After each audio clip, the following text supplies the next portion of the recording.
Disclaimer: Harry Potter is owned by J.K. Rowling.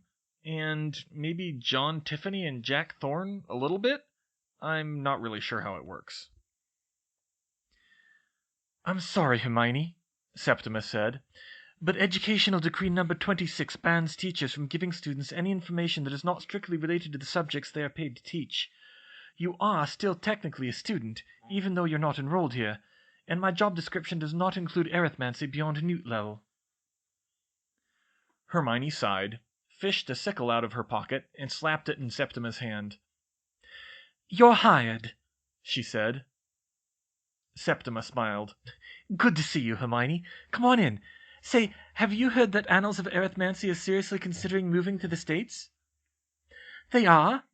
Yes, apparently most of the best work is being done over there these days. Our illustrious High Inquisitor is up in arms about it. Legimens! Dumbledore's spell struck her, but it didn't seem to have the force it once did.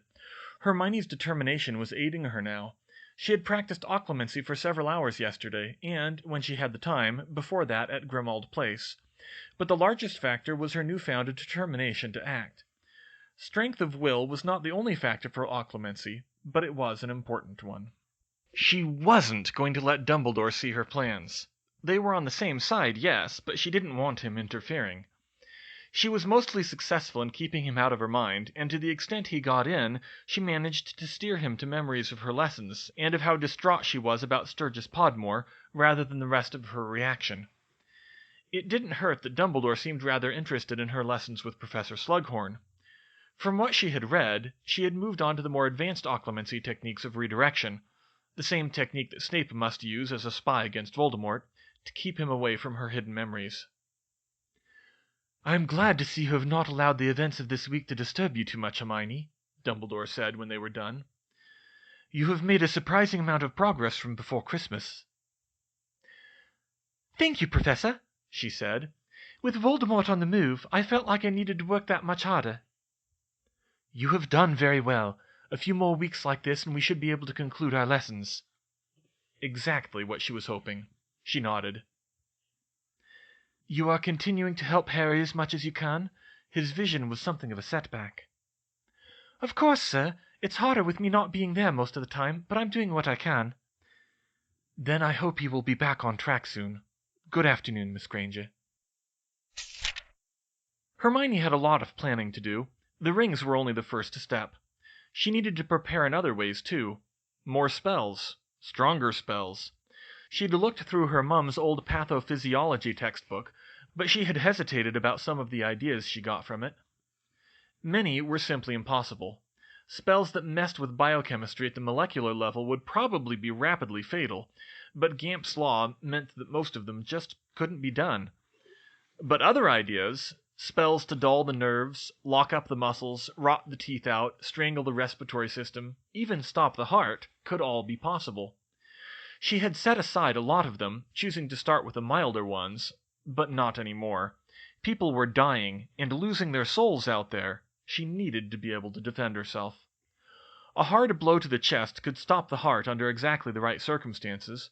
If she could find a way to replicate those circumstances, it would be scarily easy. And that was one of the nicer, in the sense of less painful, ideas the textbook suggested. It was time she stopped skirting around it. And what else could she do? Counterspells? Some of them, at least. It would take extra time and effort. These were spells she was never intending to see used on an ally, but there was always the chance for collateral damage. She would need to keep it in mind. There would certainly be a place for magical artifacts. That's what Voldemort was after, so it was definitely a useful area to pursue. Runes, enchanted objects, homemade backup wands, and anything George and Fred could dream up. All would be useful. Transfiguration? Maybe. For all her research, she didn't know much about the practical limits of transfiguration. Could she transfigure explosives? Poisons? Complex machines like guns? Some simple poisons like lead, arsenic, and maybe even cyanide she could leach from the soil. Something to look at closer, although how useful, or ethical would it be, she wondered. Armor. Yes, armor would be good. She had her basilisk skin coat for herself, but most of her friends wouldn't, and anything that magic resistant wouldn't be cheap. Actually, come to think of it, how strong was her basilisk skin coat? It would stand up to a lot of curses, but would it stop a bow and arrow? A bullet? Now that would be an interesting experiment. Dad? She asked over breakfast. Yes, Hermione? How difficult would it be to get a gun? He looked up from the paper. Pretty difficult, he said. They only issue certificates for things like hunting and sport shooting, and I think it takes at least a few weeks. We could do it, though. Why, do you think we need one? She suddenly realized what she was saying and switched gears a bit. It couldn't hurt, she said. I think a lot of wizards are unfamiliar with them, although a strong shield charm could probably stop a bullet. Although I was actually thinking about ways I could test whether my basilisk skin coat is bulletproof. Her dad's eyes narrowed. Hermione, getting a firearms certificate is probably the most overcomplicated way possible to do that. We don't want you to ruin your beautiful coat, but if you really feel strongly about it, it would be a lot better to try to talk to a shooting club, if it's allowed. No, I was just thinking about my options. I might even be able to... That was a thought. Now that I think about it, I might be able to rig up some kind of magical railgun with runes. And a backstop, too. Although I don't know if I'll be able to get it anywhere near firearm speed. Whoa, back up. I may need to reevaluate the most overcomplicated thing if you're talking about magical firearms, and that sounds really dangerous. Oh, it's not that bad, Dad. I don't think I could get the functionality any higher than a single-shot pistol, and wands are deadlier weapons than pretty much any firearms we could legally buy. Her dad slumped in his seat. And they sell them to 11-year-olds? Afraid so. Though to be fair, most wizards never reach that level without aura training or something similar. But you know, desperate times and all that. We're going to regret not moving to France, aren't we? He muttered. Look, I won't say no outright, but you need to let us know what you're doing and make absolutely sure it's safe before you try it. Of course, Dad, I will. It's an advanced technique called redirection, Hermione told Harry. Instead of blocking the legiments out, you redirect him to the memories you want him to see. Snape's not going to like that, Harry's face sad and serious as mirror. He keeps saying I need to block him out better. It's exactly the technique Snape would need to use against Voldemort, she said. If he disapproves of you using it, it's because he doesn't think you're ready, but that's not the point. It's a useful technique to have in reserve for when he does break through. It's not that easy, though. When Snape gets in, he always just goes through my memories however he wants, and I can't stop him. It's not that hard. I can do it. What? There's an equivalent Muggle technique called guided meditation. She saved herself. You direct the images the way you want them to go. Look, Harry, I know it's annoying because Snape keeps harping on it, but it really does get easier with practice. You're getting better, aren't you? Some, not enough, he grumbled. You'll get there, Harry. You just need to keep at it.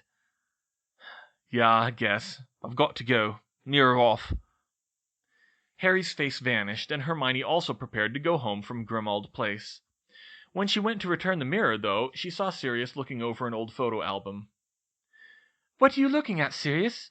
She asked. Old photos from the First Order, he said. Did you ever see them? No, I don't think I did. Here, take a look. He showed her a photo of a small crowd of people waving at her. At a glance, she could spot Hagrid, then Dumbledore and another gray-bearded wizard who looked eerily like him, then a wizard who looked a lot like Harry, his father, standing beside Lily and a much younger Sirius and Remus. You'll probably recognize a lot of them, Sirius said. A lot of others are gone. That's Fabian and Gideon Prewett there. He pointed out two red-headed young men who looked heart-wrenchingly like Fred and George. You've heard what happened to them. That's Dumbledore's brother, Aberforth. He's still around, you just never see him. He pointed to the gray-bearded man, then to a few others who were no longer alive. Sturgis Podmore was there. Hermione had never met him personally, but he looked young and overconfident, just like Sirius and James in the photo. She took the photo and turned it over. On the back, in Dumbledore's handwriting, was Order of the Phoenix, June 1981. That was the last group photo we took, Sirius explained. It was the only time the Potters came out of hiding all that year. We called it the Summer of Hell, what happened after that. We lost 7 people between this photo and Halloween, people we couldn't afford to lose. And the Potters and the Longbottoms in hiding, and they were some of our best. You can't imagine how bad it was. We were so close to losing before the end. Hermione shuddered. She couldn't imagine. She thought of Dumbledore's army, about the same size, being decimated and then some in the span of a few months. It was too ghastly to contemplate. "I'm a little surprised you even took the photo," she said absently. Dumbledore insisted on it. He said we should preserve something for posterity. It was a little unsafe, but we kept them in a safe place. Places Voldemort wouldn't find them unless we'd already lost. She thought of the DA contract, hidden away where no one would look for it. Perhaps Dumbledore's idea was a good one. Harry was hurrying after Ron to lunch when his bag ripped open, spilling his books all over the floor. Why his bag should suddenly rip open for no reason, he couldn't guess, until he heard a voice as he was picking his things up. "Need some help?" He looked up in surprise at the unfamiliar voice, and was surprised to see a blonde girl in Slytherin robes helping pick up his books for him. "Greengrass?" he said. "Potter," she replied. His mind clicked. "What was that for?" he demanded. "I'm a Slytherin, Potter. I needed to talk to you without witnesses around if I didn't want to get called out." Harry automatically drew his wand on her. "Not like that," she said, rolling her eyes. She pointed her own wand at his bag and cast. "Reparo. See? No harm done. Now, if you have a minute?" Harry remembered Hermione's words to him over the holidays. He could guess that's what this was about, unless it was an elaborate trap. He followed Greengrass to an empty classroom, though he kept his wand out and ready. Sure enough, her friend Davis was there waiting for them. "Hello, Potter," she said. "Davis," he replied warily. "We'll make this quick, Potter," Greengrass said. "We, Tracy especially, but me too, are concerned about performing well on our defense owls this spring. The teaching this year has been awful. Your friend Granger told us you might be able to do something about that?" That was what he had expected. He lowered his wand part way. "Maybe I can, Greengrass. What were you thinking I could do?" "Maybe a study group," Davis said. "That's what I was hoping." She trailed off. Harry regarded the two girls carefully. It was exactly what Hermione had said, but they hadn't signed the contract yet. He'd have to be careful about what he said to them. "You know Umbridge could expel you for that, right?" he probed. "But you're keeping it secret, aren't you?" Davis said. "Yes, hypothetically, that is. If you want to know anything, you have to sign a magical contract to keep it secret." "A contract?" Daphne's suspicions were instantly twinged. "What kind of contract? What does it do?" "Apparently it gives you incurable acne if you tell. It's supposed to spell sneak across your face." The girls flinched and looked at each other. "We'd have to read it in full," Greengrass said. "Hermione has it. She can get it to me without being intercepted, but I'll need a couple days. Meet me... He couldn't just tell them to come early to the next DA meeting. He wasn't sure if they'd sign. Davis sighed loudly at his indecision. "Gryffindors," she grumbled. "Potter, if you want to arrange a secret meeting, just accidentally bump into me in the library and slip a note with the time and place into my hand." "What?" he said in confusion. "That's clearly the best way. It's hidden in plain sight, we still look like we hate each other, but it's in a location where we can't hex each other over it like we would otherwise. Got it?" That actually made sense to Harry. He'd still probably run it by Hermione, though, the next time he spoke to her. "Okay, I'll get that to you soon," he agreed. "So let me get this straight," Dad said. "In the span of a week, you came up with a PVC pipe, some pieces of lumber, your omnoculars, and some homemade bullets?" "Not really bullets," Hermione corrected. "Just some lead slugs that are about the same size and shape. It doesn't need to be exact. I leached all the lead out of the soil in the backyard last night to make them." "I still can't get over how normal you sound when you say things like that. So how does this thing work? It's pretty simple. I've carved some runes into the pipe that will accelerate the slug down its length. Just a few for now. They'll keep it to pretty low speeds. The wood makes a crude frame, into which I've carved more runes to put up several magical shields in a row to slow down and catch the slugs like a backstop. We use the same technique to catch spells in flight in experimental spellcrafting. I'll enchant the slug to glow and set the omnoculars up on a tripod to film the experiment. Then I'll be able to rewatch it in slow motion to measure the speed. And you can do all that without breaking the underage magic restriction? Dad clarified. Sure, it's just a matter of charging up the runes, and I've never had any trouble with my homemade wands. Though, if I start burning through too many of them, I'll be out of luck. But with the slug glowing, I can do it in the basement. I won't need outdoor lighting. And you're sure the backstop will work? Not at speed yet, but that's why I'm testing it at low speeds first. I don't really know what the limits of the runes are. Mom spoke up. And we won't have the police showing up because people heard gunshots? Of course not, Mum. I mean, I can't guarantee what will happen if and when I break the sound barrier, but it won't be nearly as loud as a gunpowder explosion. Mum and Dad stepped away and consulted with each other for a few minutes. Hermione could understand. This was well outside their comfort zone. She wondered what it said about her that it wasn't out of hers. She'd done so many wild things already. Making a stun grenade by leaching magnesium from the soil was only the flashiest of them. No pun intended. She felt like she had more of a witch's perspective than muggles on such things anymore. Though she wouldn't trust the average wizard with a gun as far as she could throw him. Her parents came back, and Dad said, "We can't believe we're saying this, Hermione, but go ahead and try it out. It does sound like an interesting experiment, and it could be useful." Thanks, Dad. She had to set up her experiment on an improvised rig made of several pieces of furniture in the basement. The pipe, or barrel, was resting on a table, and the frame that made up the backstop was propped up on the seat of a beat-up, overstuffed chair that they were probably going to get rid of anyway. There was exactly 20 feet between the end of the barrel and the backstop. Her omnoculars were set up on a camera tripod, and then she started them recording. "Magical rifle experiment number 1, she narrated. She walked over to the backstop in a careful procedure and tapped the homemade wand to the runes. I'm charging the runes with a homemade wand, which should hopefully stand up to enough use to get through these experiments." A minute later, she said, "Backstop ready." She moved behind the pipe and repeated the process. "Barrel ready," she said. She picked up a lead slug and tapped it with her wand. It glowed brightly. "Loading the slug."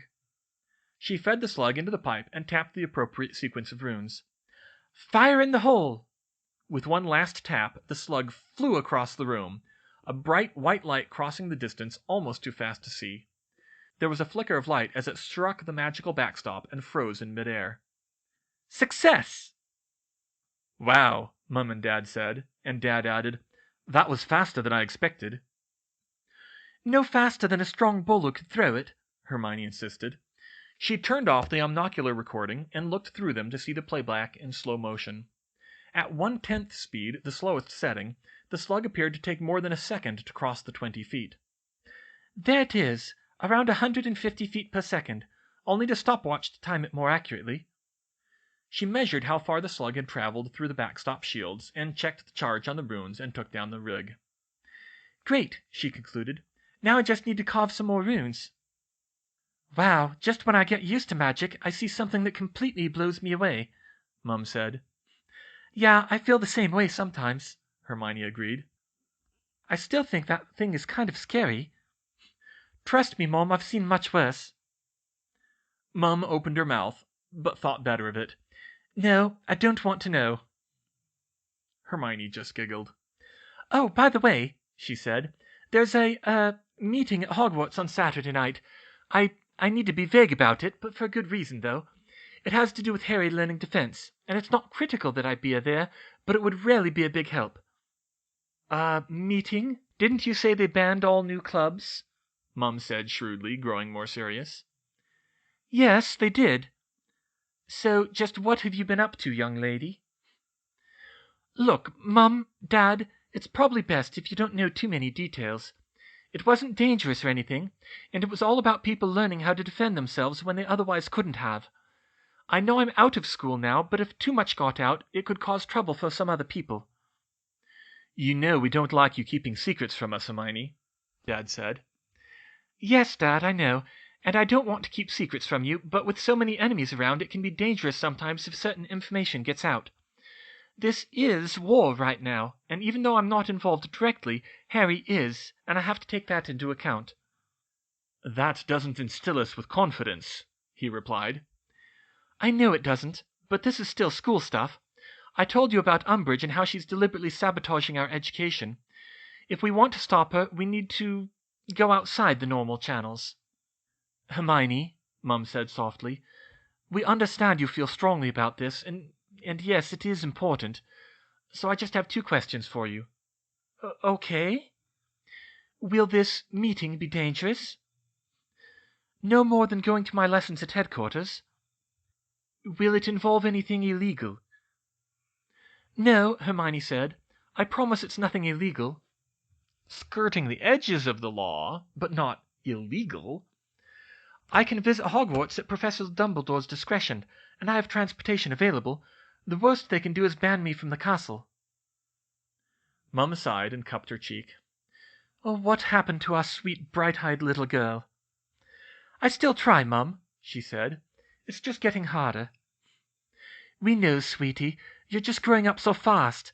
Faster than you should have to." Her parents both hugged her tight, and Mum said, "Go get him." Legends. Potter fought the spell with all the techniques he knew, clearing his mind, mantras, visualization, Granger's arithmancy tables, and so on. Severus Snape wasn't about to make it easy for him, though. He had been hitting the boy even harder than he had in their early lessons.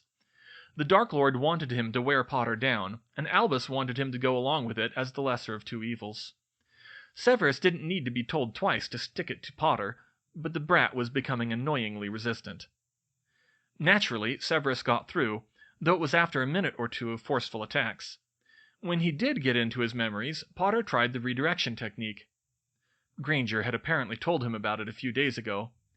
He'd had time to practice it properly, and he was doing better, as much as Severus was loath to admit it. The boy tried to focus on his memories of Quidditch, but then decided against it. Too many bad memories of being banned by the High Inquisitor. He tried his transfiguration and arithmancy lessons.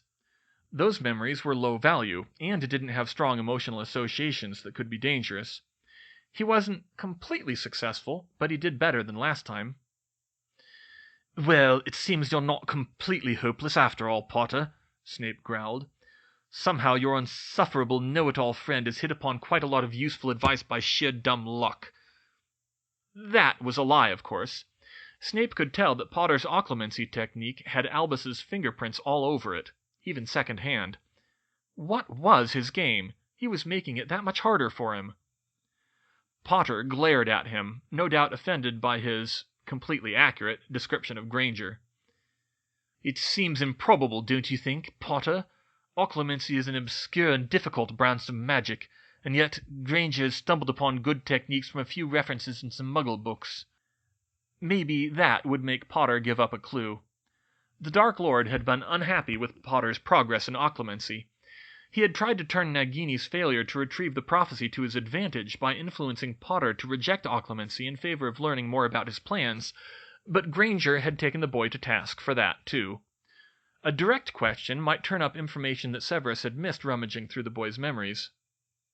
Unfortunately, Potter just shrugged cluelessly and said, "She's Hermione. That's what she does." No luck. Potter might be an improving occlumens, but he was still a terrible liar. And this wasn't a lie. Severus could tell the boy didn't know any more than he did, and maybe even less. Severus could guess the truth, though. Albus was teaching Granger occlumency personally, and having her teach Potter under the guise of using uninformed Muggle techniques. It was good for Potter, but it was bad for himself. He'd have to pin it all on the know-it-all mudblood to get away with it, and even that might not be enough. Rookwood said that only Potter and the Dark Lord could retrieve the prophecy, and the Dark Lord's window for tricking Potter into doing it was closing. Severus didn't know what would happen then, but he was sure it wouldn't be good for him. "Continue practicing, Potter," he said. "You have made surprising progress, but don't get cocky." "Yes, sir." Hermione took the night bus Saturday night to Hogsmeade, where, as a personal favor to Professor Slughorn, Ambrosius Flume had agreed to keep Honeyduke's open late for her to get in and out. As a thank you, she also bought some chocolate while she was there. Honeyduke's had a lot of magical, and to Muggle eyes, gimmicky sorts of candy, but Hermione's tastes were more understated than that.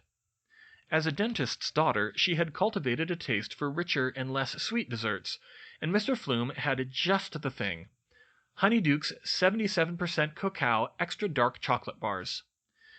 Mr. Flume sold 88 and even 99% bars, but these were the perfect blend of bitter-sweet for her. She stocked up on them, and then descended to the cellar. At her request, George and Fred had placed a broomstick from the school's broom shed at the Honeyduke's end of the secret passageway. Hermione wasn't stellar on a broom. In fact, she'd brought a bicycle helmet with her, because she was worried about flying in the confined space. But she could fly well enough to turn an hour-long walk into a 15-minute flight, even in the twisting and turning tunnel. That was critical, since her parents didn't want her to be out too late. A little while later, she left the broom and her helmet behind the statue of the one-eyed witch and navigated to the room of requirement using the Mathemagician's map. Hermione had sent Dobby to Harry with the DA contract for Greengrass and Davis to sign. Dobby reported back to her when he returned it that they had been skeptical, but had gone ahead and signed it after reading it, mostly at Davis's urging. She wasn't sure how the rest of the DA would take it. They'd got on well enough with Georgina, but fifth-year Slytherins were different, and she was pretty sure that some of the Gryffindors thought of all of them as part of Malfoy's crowd. The DA filed into the room a few at a time, as usual. However, this time Harry came in last, escorting Greengrass and Davis with him. As she'd feared, the reactions were not positive. "Greengrass and Davis? No way. They're with Malfoy." "No, they aren't." That was Georgina. "They're no good snakes. Hey! What are they doing here?" "I invited them." They stopped. The voice came from behind the entire group, and it was one they hadn't expected to hear. They all turned around, and she stepped out of the shadows. "Hermione!" Several of them yelled as they rushed to greet her. George was first, of course. He picked her up, spun her around, and kissed her. Fred wolf whistled, and George put her down. "I'm glad to see you too, Fred, but this is not the time," she said. George just grinned and slapped his twin on the back of the head. "What are you doing here, Hermione?" he asked. "How did you get here?" asked Parvati. Hermione smiled and said, "You didn't think Umbridge could scare me away forever, did you? I won't let someone like her keep me away from the DA. And as I was saying, I invited Greengrass and Davis to join us because they were worried about passing their owls, and anyone who's against Umbridge is an ally of ours. I said before, she that is not against us is for us. And before you ask, Harry made them sign the same contract we all did, so they can't tell anyone about the DA. "What if they're Death Eater spies?" Lee Jordan protested. "The contract won't stop them then." Greengrass scoffed loudly. "Honestly, Jordan, my family is neutral and intends to stay that way, thank you very much. Ask Bones, she'll vouch for us." Everyone turned to Susan Bones, who looked shocked at being put on the spot, but she quickly collected herself. "It's true," she said. "Greengrass and Davis are the only two Slytherins in fifth year whose parents aren't on Aunt Amelia's watch list. They're not with you-know-who, and if they signed the contract, I'm guessing they're not with Malfoy either." "Exactly," Greengrass agreed. "So let's see this meeting of yours." Susan's pronouncement seemed to be enough for most people, so Hermione went ahead and started the meeting. "Okay, I've got a new spell for you," she said. "One of your inventions?" Colin Creevey said eagerly. "That's right, just a little jinx I came up with." Harry coughed behind her. She held up a finger and turned to him. "Do you need me to leave?" he asked resignedly. "How are your lessons this week?" she whispered. "Snape actually complimented me, sort of." She decided to take the chance, and she smiled at him. Stay then. All right, we're ready. Do I have a volunteer to demonstrate? Everyone glanced at each other nervously, but then, to her surprise, Neville stepped forward. She hadn't seen Neville since before the Azkaban breakout, when the other 3 Death Eaters who had tortured her parents had escaped. He looked different now. He had already been losing his baby fat and improving his magical skill surprisingly well in the DA, but now he looked disturbed, but far more determined. Half a soldier where before there had been only an eager student. He looked like Hermione felt these past 2 weeks, and for similar reasons. I'll do it, he said. It's nothing too bad, is it? Hermione raised an eyebrow. In a controlled setting? Not really. She pointed her wand at his leg. Paresthesia! Neville yelled as his knee buckled and collapsed hard to the floor, but he struggled back up and held his leg while hopping on one foot. Ow, ow, pins and needles, ow, needles! There, that's simple, she said, and it really was. The pins and needles sensation of an arm or leg falling asleep is caused by sustained pressure on the nerves, which blocks its signals.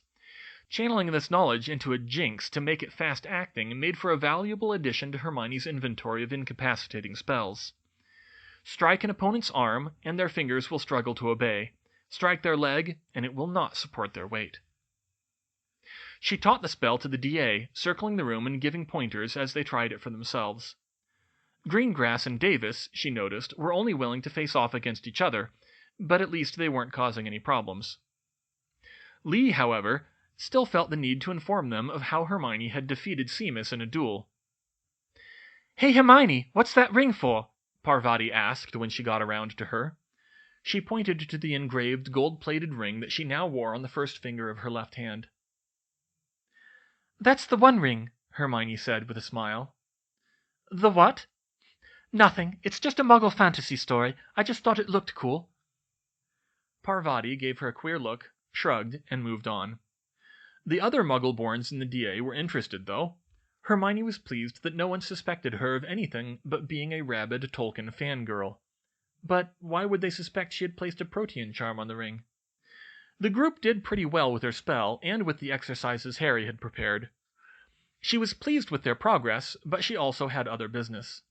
As the meeting was winding down, she went up to Colin and Dennis Creevey and said, "Company meeting," and pulled them over to the side of the room. "What's up, Hermione?" Colin said. "I have a new project for you." She held up the recording crystal from her omnoculars. Last year, she had worked with the Creeveys to develop a method to turn omnocular recordings into wizarding photographs. They had used this method to start a mail-order business called Creevey Brothers Pictures, which paid Hermione a small dividend. "I'm trying to figure out what kinds of magical shields are bulletproof," she explained. "I can't use a real gun, so I improvised a magical railgun by carving some runes into a pipe." "Awesome!" Colin exclaimed. "You can do that?" "It's still in the testing stages, but yes. I took an omnocular recording of it firing, but it's too fast to measure the speed. I want you to slow it down past the normal slow motion setting. Find out what its frame rate is, if it has one, or if it doesn't, slow it down as much as you can before you can't see what's happening. My guess is that it's holographic, and it'll just keep getting fuzzier as you slow it. Send the prints back with the group photo." "Yeah, sure thing, Hermione," Dennis piped up. "Great, thanks. You've got your camera?" "Yep," Colin said. "Excellent." She turned back to the group and said, "Listen up, everyone. That looks really good. You all made a lot of progress. Now, before we go, I wanted to do one more thing. I've been thinking a lot this week, and I know this is going to sound strange, but how would you feel about taking a group photo?" Everyone stared at her like she'd just suggested they go storm Umbridge's office. Actually, that might have been better received. "You're kidding, right?" Greengrass said. "Did you suddenly forget the meaning of secret?" "No, Greengrass. I intend to keep the prints and the negatives hidden outside of Hogwarts where Umbridge can't find them for the duration." "And can we trust you with them?" she pressed. "Can you trust me not to blab about the DA to the Daily Prophet?" she retorted. "As a leader on the contract, I can, you know." There were some uncomfortable murmurs from the group. "But I have as much incentive to keep the secret as you do. More, actually. They can only expel you. Now that I'm out of school, they can accuse me of fomenting insurrection." "Not legally, but they could do it." Still, anyone who doesn't want to do it can step out. I ain't doing it, Seamus said firmly. Me mam don't want me associating with Dumbledore's supporters as it is. I'm not going to do a photo, too. Where's this coming from, Hermione? Harry asked with a hint of concern. Some other pictures I saw this week, she replied. I can't give many details, but I learnt that Dumbledore's official allies took a group photo of themselves in the last war, to record that moment for posterity, to show where they stood when the war was over. And remember those they lost, she added mentally. And they were a lot more secretive than we are. Harry's parents and a lot of their friends were in it. He can vouch for it. All eyes turned to Harry. Well, that's true, he said. I think I feel something of what they did, Hermione went on. Some day Umbridge will be gone, and we'll be able to say that we were the ones who defied her. Broad grins broke out over most of the group at that image. Many of them agreed readily then. The 3 Slytherins were much more reluctant. Daphne also bowed out, but to even her surprise, Tracy looked around and said, What the hell, go for it, but I want it known that I'm with Dumbledore's army against Umbridge. No comment about anything else. Tracy, Greengrass hissed. Daphne, Davis said defiantly. The 2 girls held an intense stare down, but eventually Greengrass relented. Fine, do what you want, she grumbled. But if you get yourself killed, I'm going to resurrect you so I can kill you again. She stepped away and crossed her arms, and Hermione wondered, not for the first time, what the political dynamics were really like in the Slytherin dorms. Fair enough, she said. Colin, are you ready? Almost. Just let me set the timer. The rest of the group lined up as he set up his camera on a tripod that the room helpfully provided. It was too bad they couldn't get the full group, but Hermione still counted it as a victory that they could get a photo with 2 Slytherins in it, and one of them a 5th year. No one could say that Slytherin was a total loss now. She had a feeling they would need that before the war was over. A few days later, the Creevey brothers sent her the negatives with a large print that she labeled, Dumbledore's Army against Dolores Umbridge, January 1996.